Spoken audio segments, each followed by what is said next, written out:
Afternoon. My name is Olabisi Kuboni of the Constitution Reform Forum. I would want to start, first of all, I don't know if I'm in any position to question Mr. Ramesh Maharaj. Yes, you are entitled to. And what he had to say. Obviously, well, for one thing, one cannot deny the facts of the particular situations that you talked about. I don't think I'm in a position to do that in terms of what happened at the local level in terms of the Court of Appeal and so on, and the difference as came up in the UK. What came to mind as you were going through all these examples, for me, in particular, the original one that you said, I think that, it was Afra, about TSTT not being a public organization, public organization. Here is an institution, in my mind, our institution, our judiciary, where it is possible to erode the fundamental principles on which the nation functions. And one could do that legally. So that to me is the issue. Yes. Not whether we're supposed to keep the Privy Council. Because if we have a practice where the professionals are consciously using the legal things available to them to erode and destroy and degrade our institutions, then that to me is the issue to be addressed. And it is not really whether we have to keep the Privy Council or not keep the go to the Privy Council. That is not the issue. Because while yes, this whole business of justice is international, I don't know if I agree with that as much as I feel strongly of the fact that justice belongs and is interpreted within your local space. It has connections with the international, yes, but it's the first place where it gets its meaning is in the value system that you have where you are, in your local place. And to me, that is what we have to get right. A word that came to my mind as both of you were talking is the issue of self-regulation. That seems not to be something that we pay attention to, but a society, the democracy of an institution and a society rests on the capability and the awareness of us regulating us. And you asked a question about civil society organizations. As belonging to one of them, not as grandiose as JCC, we weak, okay? But I think that civil society organizations have a role to play as far as this business of regulating of the society, right? And if I come back now to where the discussion started, at least where I picked it up, sorry for being late. You mentioned something about moving on to the notion of the right to information, and other places seem to have moved on to that. My readings tell me that as well, and not just freedom of information. And what was going through my mind in a kind of a hazy way is, what would it take to build a culture, a general culture in the society, where we recognize and make demands for our right to information. I think one of the obstacles towards us accessing the Freedom of Information Act is probably because we do not see ourselves having the right to have information. And if I don't have the right to something, I ain't going for it. Because, you know, it's not my right.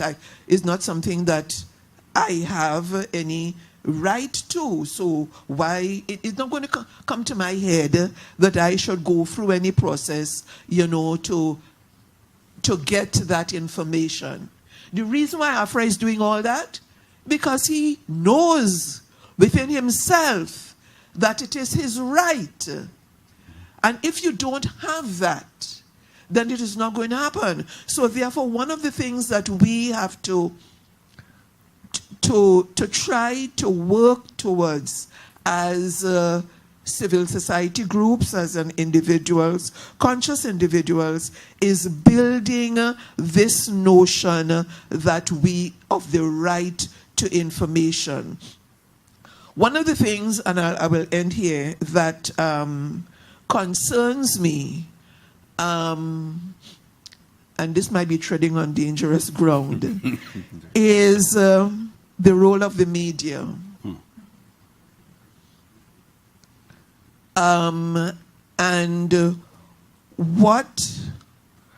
we see the media in terms of providing us with information that you know, the political directorate would prefer to hide from us. And in particular at this time, as we're moving towards election and so on, we're getting a lot of it, you know, from one day to the next. And I am concerned sometimes that we may be calling information what is really bacchanal and scandal. And therefore, to what extent is that blocking us from really developing a culture where we place an emphasis on our right to information? That's it. You want to? I could say something about you can say one. Yeah. Yeah, I just to bounce with you a bit, Olabisi, and Novak. I know you were asking about the civil society and the whole question about information. I want to bounce with you a bit on a question here. One of the interesting things about the whole question of primary information and education, I know our colleague there is from the university, the chap I was just speaking with, and some people here from the university community. So we have a society that is considered to be literate, it's considered to be educated, it's considered to be a thinking society, it's considered to be a learning society. And of course we produce beautiful works of literature and art and all of these sorts of things. These are concepts in our minds. My question is, what actually happens to information? What information do we generate? To be really purist, what information do we generate? And I'm going to speak about the things that are closest to my work. So we have a succession of commissions of inquiry into matters of high public concern. I just recognize you now. And that's happening. And what's happening is that mostly those reports are suppressed. I'll take you through it. It's interesting. The reports are suppressed. So we have this kind of paradox where the commission of inquiry is conducted on TV. So you can stay at home and look at it, or turn on the TV at night and see it. See this person being questioned or that person squirming. There's one going on now. I'm not going to talk particularly about that one. And the off inquiry, which was between 2008 and 2010, was the first time, at least as far as I know, that we were able to force or to demand that a commission of inquiry report be published as soon as it was finished. Okay? And that was a report into the public sector construction industry in our country but people have called it the Udicott report because most of what they looked at concerned Udicott and Mr. Kohler-Hart and certain allegations against Dr. Keith Rowley and so on. Now, the report has been published, and there are two interesting things you should understand, because this is a conversation about information, and this is a conversation about the world we see and the world we don't see. And again, it's like astronomy. Some of those things are so big, like black holes. They even suck the light into them. But they're so big that they influence the course of the things you can see. Let's talk about UF. So there are two things to understand about UF. The first thing is that there were 91 recommendations, and despite all the political promises, they've never been implemented. 90 of them, let's get this right, 90 of them could have been implemented without any requirement for Parliament. 90 of them are what I would describe as administrative measures. One measure, one of the recommendations, number 56, was about the new procurement law and it required Parliament and so on and so on and so on. 90 out of 91. And I can tell you, about 85% of the stealing and the waste that we've had to endure would have been controlled and stopped. Okay? So that never happened. So that's the first thing we need to understand about UF. The second thing we need to understand about UF, because it's a funny old world we live in. Professor UF was an Englishman. He's an engineer. He's a QC. He was the chairman of the Commission of Inquiry. And he did an innovation that was very welcome for us, those of us who live in one foot in the cyber world and one foot in the real world, in that he set up a really beautiful website. The Bernard Inquiry, which was the airport, didn't have a website. UF had a website, so you could go up there and pull off the transcripts. So if you wanted to see the transcript of what I said, you could pull it off and read it, print it, make extracts from it, use it as a reference for your research, and so on and so on. There was streaming. The testimony was streaming. It wasn't the stuff wasn't archived up there, but it was streaming. The transcripts were there and the witness statements and so on. So in fact, as far as I'm concerned, the information in what I would describe as the UF proceedings was a treasure trove. If you're a learning society, and I'm throwing this challenge out to the younger people here, and you would like to count us as a learning society, let us reflect on it. It concerns areas as diverse as government, talking from a university perspective, public administration, political science, accounting, finance, economics, law, engineering, surveying, town planning, urban and regional planning, the Institute of Business, the MBA, the ACCA, all of those things are involved in what took place in the UF inquiry. All of that information was housed on the website. It was www.constructioninquiry.gov.tt. And I could tell you about 6 months after the current government was elected, that website stopped functioning. The information is gone. It's a very serious state of affairs. So let's relate back to my first statement about here being an educated society and a learning society. How can we have these institutions of learning? We have 2 universities in the country now. There's more than 2, but 2 principal universities. We have so many educated young people. And what are they learning? If you don't have primary material, let's talk scholarly for a second. What you're reading? A book about somebody else's book, about a review of that book. And what about what happened in Trinidad and Tobago? There's real stuff that took place in this country. There's groundbreaking stuff that took place in this country. We took stands that mattered. Those things were documented. Those people were cross-examined under oath, under a TV camera. We participated in those inquiries to make a difference in this country and to bring those furtive things into the light. And they certainly were brought into the light, which is why they've been made to disappear now. Like in Star Trek, when they beam something up, and it was there and it's not there.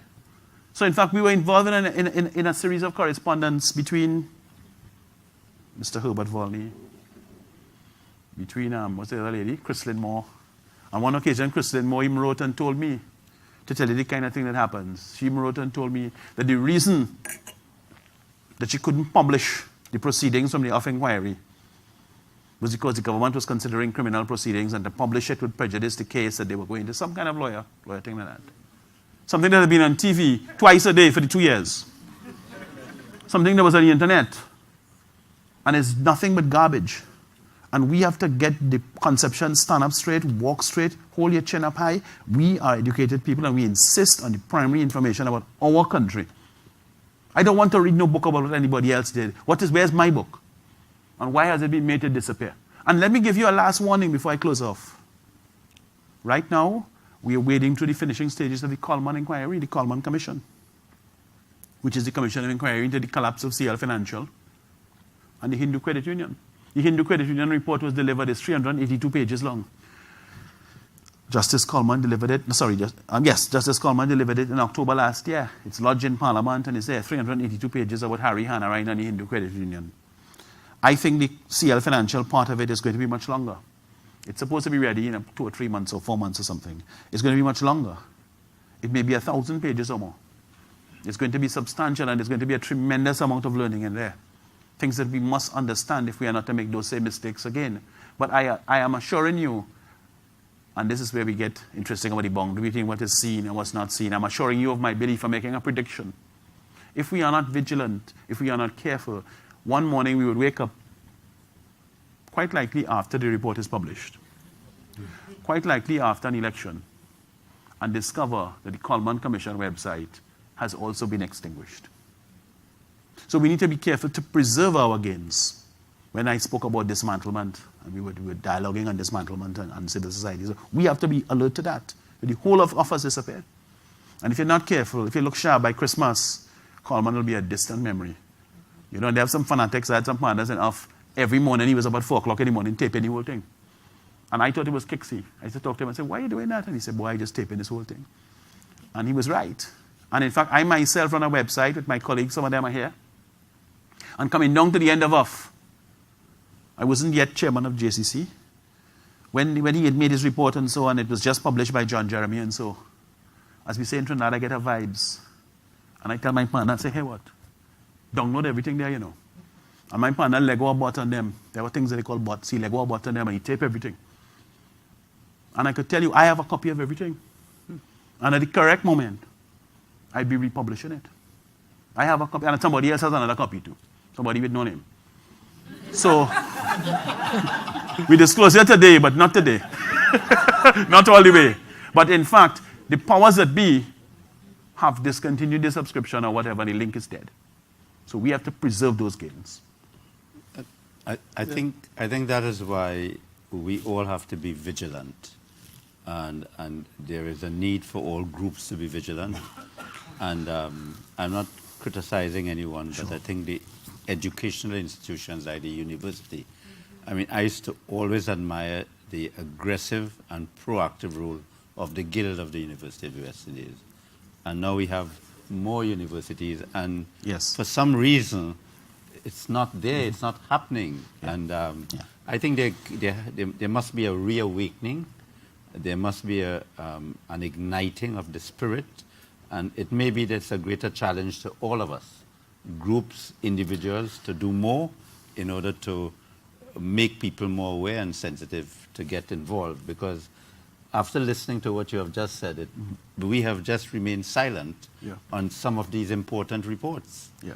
And a lot of taxpayers' money have been spent. Millions. And then you'll have the same mistake in government and in public offices occurring after and after. And no one is made accountable, no one is punished, no one property is taken away, no one proceeds of crime is taken away. You have all the best laws in the land to operate against some of these things, and no action. Just we have time for like 2 or 3 more questions. If you guys make a point quick. We have One quick question. one in the back, and we have 2 here. We have